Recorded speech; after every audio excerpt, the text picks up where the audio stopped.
या सगळ्या प्रकरणाच्या तपासासाठी सध्या एसआयटीची स्थापना केली आहे। स्थानिक गुन्हे शाखेच्या 2 पथकांकडून सुद्धा महादेव मुंडे यांच्या आरोपीचा शोध सध्या सुरू आहे। दरम्यान या प्रकरणामध्ये राष्ट्रवादी काँग्रेस शरद पवार पक्षाचे आमदार रोहित पवार यांनी आता एक मोठा दावा केलाय।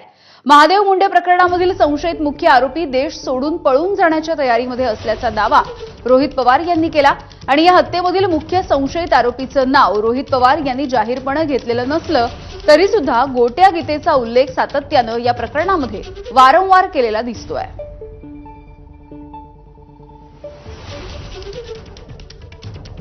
तर रोहित पवार यांनी नेमकं काय म्हटलंय आपण बघतोय। पोलीस यंत्रणांनी या संबंधित खातरजमा करून त्वरित कारवाई करणं गरजेचं आहे। पोलिसांनी आरोपींच्या मुसक्या आवळल्या नाहीत तर आरोपी पसार होण्याची शक्यता आहे। एसआयटीमध्ये पोलीस अधिकारी संतोष साबळे यांचा अद्यापही समावेश झालेला नाही। तपासाला गती देण्यासाठी त्यांचा तात्काळ समावेश करावा ही विनंती।